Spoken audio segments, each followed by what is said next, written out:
Yeah. My name is Georgette Lenné, and I was 6.5 years old when the war started, and we stopped it. What's this right here? This is the bunker, and when we were little girls, my two older brothers came here and they were trying to say hello, supposedly, to the German. And my two brothers forced me to say Kartoffel for potatoes, to bake for also broth, which is bread. And I do remember playing in those bunkers. And the Germans were friendly enough to just talk to us, and as best as they could in German, I guess.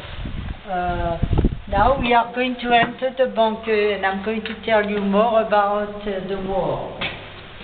Here we go, and here is the big gun. That's what the Americans came here to destroy the bunker. The bunkers, there is few of them here, and it's facing the sea. The Germans were trying to bomb and to kill the Americans, or this is not far away from Saint-Pierre-l'Église or Omaha Beach. Okay, now I suppose I have to tell you more about my story. For D-Day, 1944. That's the ocean there. That's the English Channel.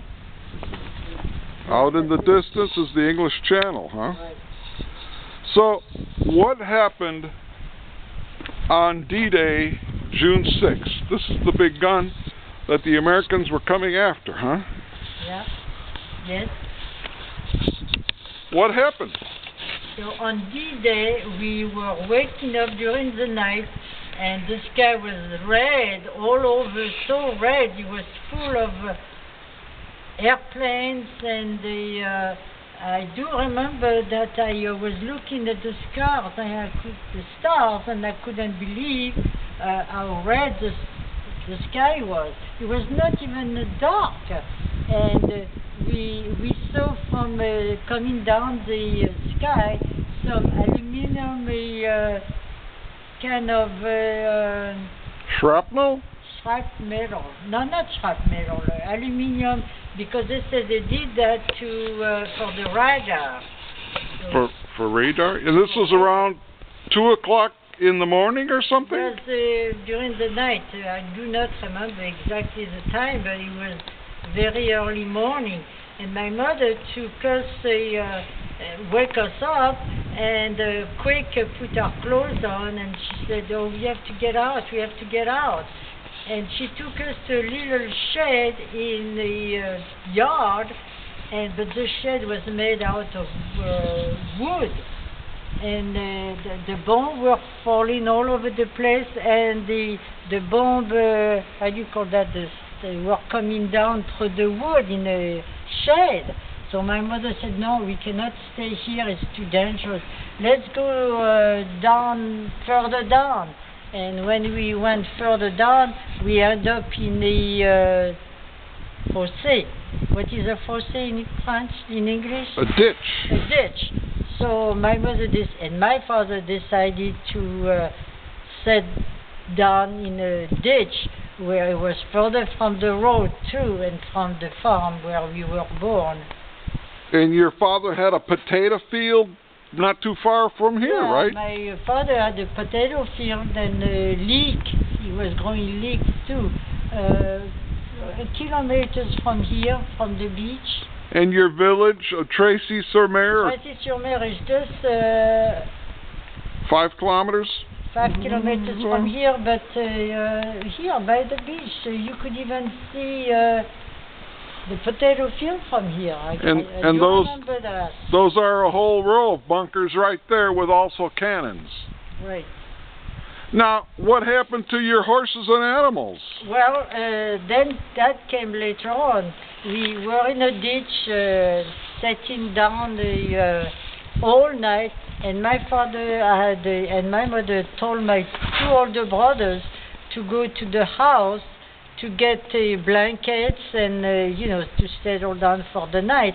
So my two brothers came back. Nothing was wrong, and we stayed in the ditch for 3 days, I suppose. And I do not remember being scared, but I do remember a lot of noise and a lot of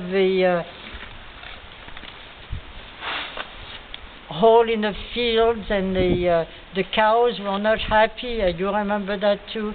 And also our horse, Fauvet, our little big horse that my mother used to take to go to the next door neighbors and also to the next city to sell vegetables. And the German, the horse, Fauvet, when she would see a gendarme German uniform, she would stop right there and wait for the soldiers, the German, to see what was inside the charrette. Now, on D-Day, was the horse killed? No, the horse was never killed. It ran away in the field? No, only the cow ran away, the cows, and also our nice little pig. We had a pig named Sylvie, was it? I can't remember the name now. Sylvie. Sylvie the pig? Sylvie the pig. And the pig, we really loved that pig. It was chained He was chained to a tree, and my mother made sure that she was chained so like that she would be safe for now. And next morning when we came back, we found the chain on the tree, but no pigs. The pig had gone, and we were all crying, us little kids crying because the pig was gone. And so finally we found her in the next field having a good old time because she was free. So, and the Nazis didn't eat your pig? No, the pig didn't, but I do remember seeing the Nazi soldier in a field, and he was going to kill my mother. He was going to kill my mother. I couldn't believe it. And his eyes were wild, and my mother wasn't scared, and he said, don't kill, we are civilians, like we cannot do anything, harm you or anything like that. But that was next morning when the sun was high, and we keep on hearing the cannon from the sea, and it was still a lot of noise, and my mother made sure that my two older brothers went to the farm a few yards away to get some food. And when they came back, they were so anxious to tell my mother, Mother, there is no more farm. Everything is gone and everything is destroyed. And we couldn't find the milk neither. We couldn't find anything. What was left of the house? The house was just a pile of debris, and the only thing left was the staircase? The staircase. I remember going up the staircase with my older brother, and he was showing it to me that underneath, where the pig was supposed to be, was underneath. So there were no clothes left? No food? No. My mother said she had a big French armoire, and even that she couldn't find. She couldn't even find some clothes for us to change. And can you stop? Well, wait a minute. I have another question. I can't stop yet. Why did they bomb your house? What was the airplane? Because our house was right in the border of the road going to Bayeux, and it was an escape road to go back to Caen and Paris.